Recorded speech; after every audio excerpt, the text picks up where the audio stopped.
Sahabat entrepreneur, salam hebat luar biasa. Kali ini saya akan sedikit memberikan edukasi finansial lagi pada Anda. Jadi khususnya tentang jenis-jenis aset.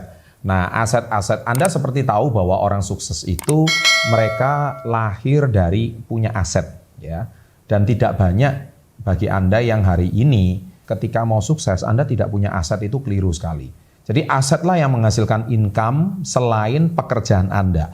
Jadi kalau Anda bekerja menghasilkan gaji itu baik, itu rata-rata hampir lebih dari 90% orang di muka bumi itu seperti itu. Tapi tahukah Anda ada hanya golongan dari 10% aja yang mereka itu bekerja tapi membangun aset, dan asetlah yang menjadikan mereka itu sukses. Dan ada 8 jenis aset Anda yang akan membuat Anda menjadi orang ultra kaya. Apa saja itu? Setelah yang satu ini.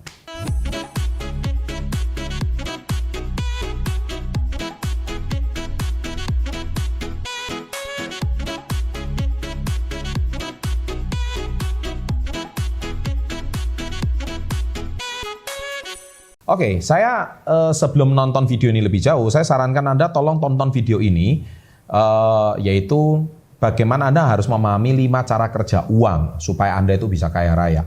Kalau Anda tidak tahu cara kerja uang atau cash flow, sehingga uang yang Anda hasilkan setiap bulan itu akan habis dan menguap begitu aja. Jadi kalau Anda nggak ngerti bagaimana cara kerja uang, nah di sini saya akan jelaskan bahwa uang itu salah satunya yang bisa membuat Anda kaya raya adalah aset. Nah di sini ada 8 jenis aset yang harus Anda ketahui yang bisa membuat Anda menjadi ultra kaya. Nah aset yang pertama itu adalah cash, tunai.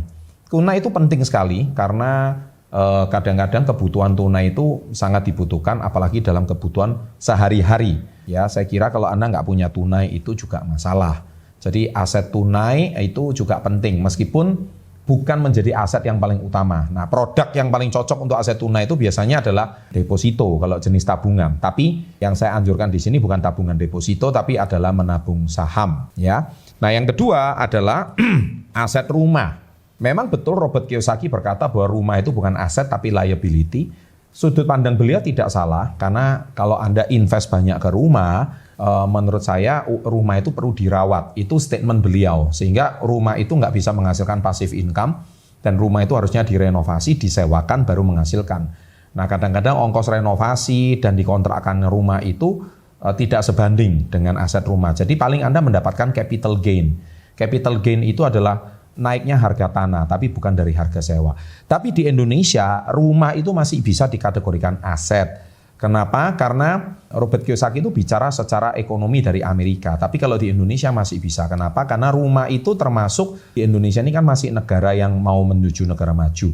Dan di beberapa tempat, misalkan bukan cuma di kota besar, tapi di daerah pinggiran, rumah itu masih lumayan. Tapi menurut saya rumah itu nomor 1 tetap harus Anda miliki sendiri. At least sekurang-kurangnya rumah Anda pertama, rumah Anda pribadi, dan bukan Anda itu punya uang dibelikan rumah lagi, menurut saya tidak. Tapi rumah termasuk juga salah satu aset. Rumah pribadi ya, bukan kontrak. Yang ketiga adalah obligasi atau meminjaman uang. Jadi obligasi itu kalau di Indonesia namanya ORI. Obligasi retail Indonesia yang memberikan jaminan imbalan yang lebih besar daripada deposito. Ya, ORI. Yang keempat adalah stocks market atau saham. Ini yang juga sudah mulai saya menabung, saya mulai memberikan edukasi gara-gara kemarin saya mengundang Pak Tony. Anda silakan tonton videonya bagaimana orang yang punya kekayaan 500 triliun itu hanya jualan dari rokok aja, ya, sama 75 triliun itu hanya jual Indomie. Nah, Anda silakan tonton video itu tentang mengedukasi Anda untuk mulai menabung saham. Yang kelima adalah brands. Jadi brands itu membuat Anda termasuk ultra kaya. Kenapa? Karena brands itu seperti magnet. Jadi ketika Anda itu, Anda dikenal sebagai apa? Jadi kalau misalkan Anda itu dikenal sebagai, kalau orang di kota Anda, carilah agent properti yang paling terkenal. Kalau orang di seluruh kota itu mengenal Anda, berarti Anda dianggap sebagai orang yang memiliki brand. Brand Anda itu agent properti. Misalkan kalau orang ingat mie kalau di Indonesia, nah mie itu saya ingatnya Indomie gitu. Nah itu berarti sudah punya brand. Jadi kalau ngebayang Indomie aja Anda sudah langsung kepikir nggak mau makan mie yang lain. Nah itu namanya brand. Jadi oleh sebab itu brand itu sangat penting, karena brand itu akan membuat Anda menerima passive income. Ya, itu penting sekali. Yang keenam, komoditi ya. Jadi itu penting sekali juga kalau Anda punya satu komoditi atau di perdagangan Anda punya sebuah produk tersebut bisa diperjualbelikan, itu juga membuat aset Anda yang ultra kaya. Jadi dalam hal ini mungkin orang-orang yang punya barang, punya produk itu bisa diperdagangkan di sektor komoditi juga. Yang ketujuh, royalti. Nah, royalti itu misalkan Anda membuat musik, label, atau Anda punya film, nah itu juga bisa dapat royalti meskipun ya tidak banyak ya. Karena zaman sekarang kan ada bajakan ya. Atau juga penjualan kaos atau merchandise yang terkenal itu juga dapat royalti. Itu salah satu aset orang ultra kaya. Jadi seperti Michael Jackson contohnya hari ini, meskipun orangnya sudah meninggal, tapi keluarganya masih terima royalti. Ya, itu salah satu yang membuat hari ini kenapa orang-orang ultra kaya itu royalti menjadi salah satu passive income yang akan menghidupi mereka. Seperti Bruce Lee contohnya, ahli bela diri dunia.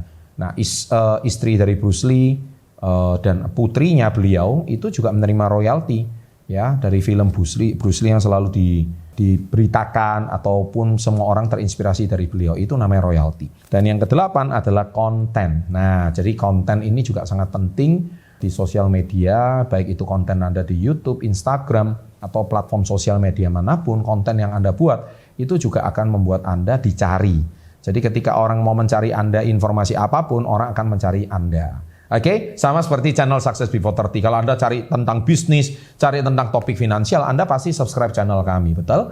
Anda nggak usah disuruh, Anda pasti sudah subscribe. Karena channel Success Before 30 sudah terbukti konten-kontennya berkualitas dan mengedukasi masyarakat Indonesia. Demikian sharing dari kami, semoga bermanfaat dan sukses selalu. Jangan lupa tonton video yang lain. Sukses selalu, saya minta like-nya ya, kalau Anda merasa video ini bagus. Dan salam hebat luar biasa.